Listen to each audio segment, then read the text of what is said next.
বিশ্বনবী মুহাম্মদ রাসূলুল্লাহ সাল্লাল্লাহু আলাইহি সাল্লাম খাবার খেলেন।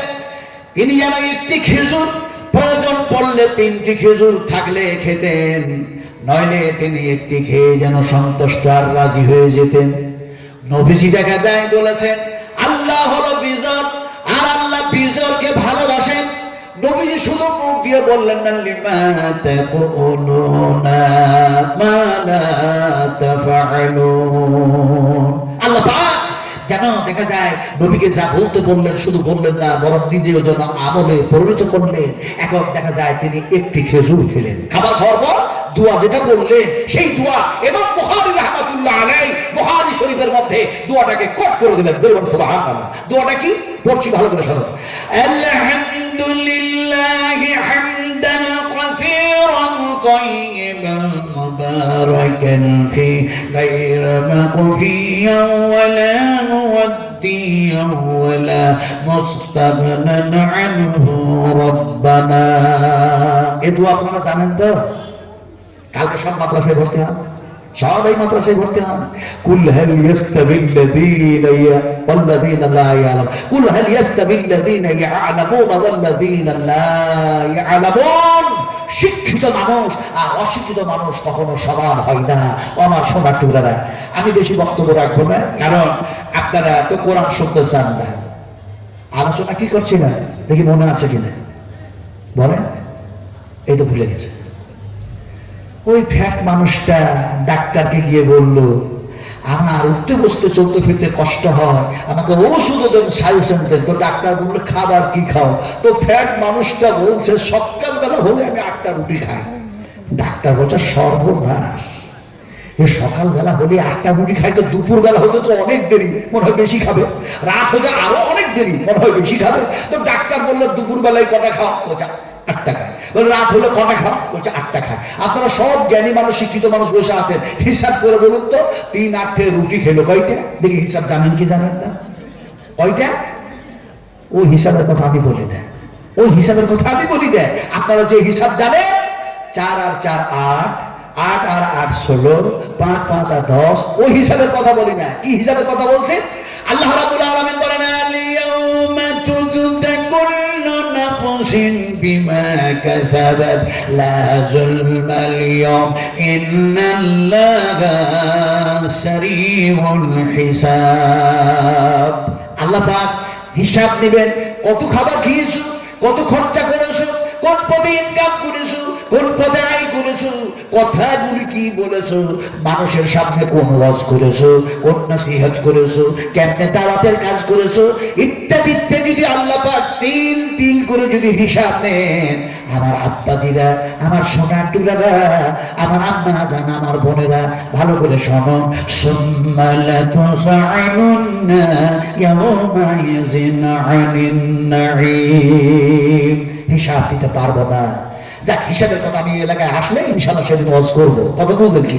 আমি বলতে চেয়েছিলাম যে 3-8 রুটি খেলো বইটা 24টা। ডাক্তার বললো বাবা, তোমার শরীরে যদি পরিবর্তন আনতে চাও তাহলে 24টার মধ্যে 12টা রুটি বাদ দাও আর 12টা খাও। এখন 12টা রুটি খাই, তারপরে শরীরের পরিবর্তন নেই, যেমন তেমনি হয়ে আছে, যাকার তাই হয়ে আছে। দ্বিতীয়বার আমার ডাক্তারকে বলছেন, স্যার আমার শরীরের কোনো পরিবর্তন নেই, একটু ভালো ওষুধ দেন আর ভালো সাজেশন দেন। বলে খাচ্ছ কয়টা? বলে 12টা খাচ্ছি, 12টা রুটি। বলে ওই 12টা থেকে আরো 6টা রুটি কমে দাও, শুধু 6টা রুটি খাও। এখন শুধু 6টা রুটি খাই, তারপরে পরিবর্তন নেই। তারপরে দেখা গেল কি যে আবার ডাক্তারের কাছে গেছে, গিয়ে বললো স্যার আমি 3টা দফাতে আসলাম, দয়া করে আমার প্রতি মেহেরবানি করে ভালো ঔষধ দেন, যাতে করে আমার শরীরের পরিবর্তন আসে। ডাক্তার বললেন খাবার খাচ্ছ কয়টা এখন? বলে আপনার কথা মোতাবেক মাত্র 6টা রুটি বলছি, খাচ্ছি। ডাক্তার বললো সত্য কথা বলো, সত্য কথা। আপনারা বলুন, এই এলাকার মানুষ সত্য কথা বলা ভালো না খারাপ? ভালো, ভালো।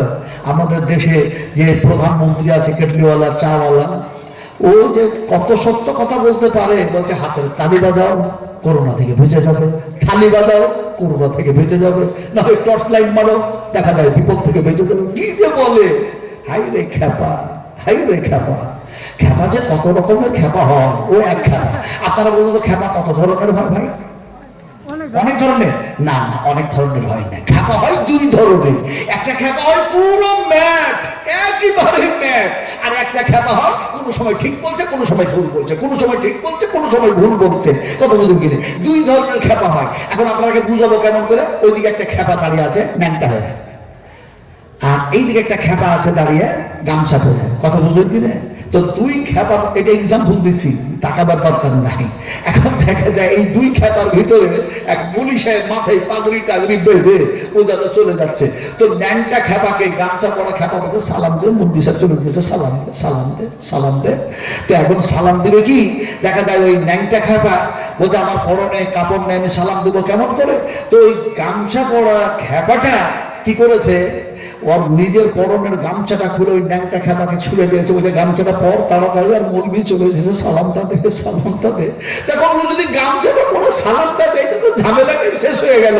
কিন্তু ও সালাম দিবে কি, ওর ছোড়া গামছা হাতে ধরে বলছে, প্রতিযোগিতা শুরু করেছে, বলছে তুইও খেপা আমিও খেপা, তুইও ন্যাংটা আমিও ন্যাংটা, তুই উলঙ্গ আমি উলঙ্গ, তুই আগে সালাম দিবি না আমি আগে সালাম দেবো। এই প্রতিযোগিতা করতে থাকলো। মুনি সাহেব পেরিয়ে চলে গেল, সালাম দেওয়াও হলো না তাদের, আর আল্লাহর পক্ষ থেকে রহমত তাদের কপালে জুটলো না। এরকম যে কত খেপার জন্ম হয়েছে।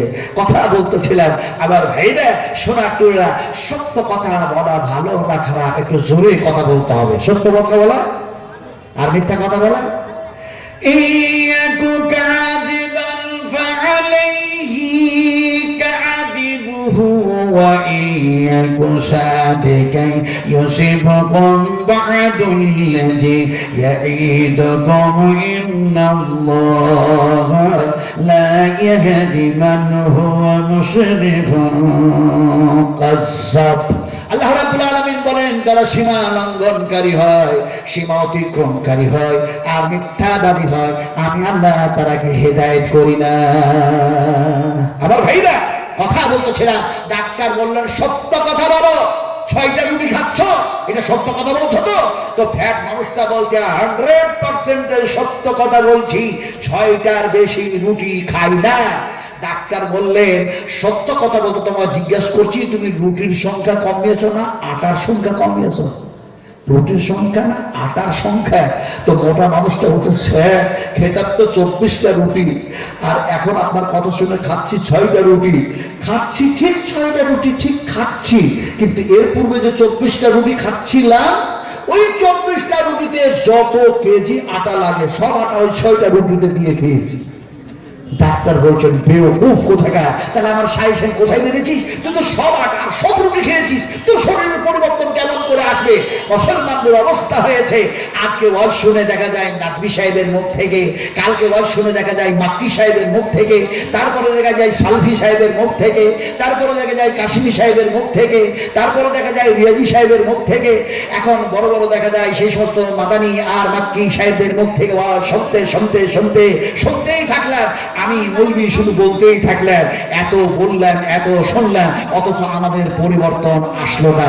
আসতো কোরআন বলার পর থেকে, হাদিস থেকে আলোচনা করার পর থেকে, শোনার পর থেকে, যদি আমরা সেগুলিকে শ্রবণ করার পর বলার পর যদি 100% আমল করতাম, তাহলে আমাদের কৃষ্টি কালচার, আমাদের তাহজিব ও তামাদ্দুন, আমাদের আখলাক আদর্শ হয়ে যেত হযরত ওমরের মতো, হযরত আবু বকরের মতো, হযরত আবু দারদার মতো, হযরত আব্দুর রহমান বিন আউফের মতো, হযরত দেখা যায় আবু হুরায়রার মতো, হযরত এমনি করে দেখা যায় যেন হযরত জাবেরের মতো, এক কথায় সাহাবা কামদের মতো আমাদের জীবনটা তৈরি হতো। আফসোস কি বাত হয় যে আমরা আজকে দেখা যায় কোরআন শুনি, হাদিস শুনি, বলি, কিন্তু আমল করি না। আমার ভাইরা, বক্তার অভাব নাই, মুক্তির অভাব নেই, শোনার অভাব নেই, বলার অভাব নেই, কিন্তু আমলের অভাব আছে না নেই? বলো আছে না নেই? কেমন করে বুঝবো যে আপনারা আমরা আমল করি? দেখি এই গভীর রাত্রে একটু আপনাকে পরীক্ষা করে দেখি তো, আমরা বিশ্বনবী মুহাম্মদ সাল্লাল্লাহু আলাইহি ওয়াসাল্লামের পক্ষে না বিপক্ষে? আমরা কোরআনের পক্ষে না বিপক্ষে? বলা খুব সহজ, কিন্তু দেখি তো কারা কারা কোরআনের প্রতি ঈমান রাখেন, নবীর প্রতি ঈমান রাখেন, হাত উঁচু করে দেখান। এবার কঠিন হয়ে গেল, আর হাত উঠে না। এই তো আমল করা, আরো হাত উঁচু করতে হবে, আরো হাত সিধা করুন, সিধা করে দিন। নারে তাকবীর। শান ইসলাম, রব ইসলাম, আল কোরআনের আলো।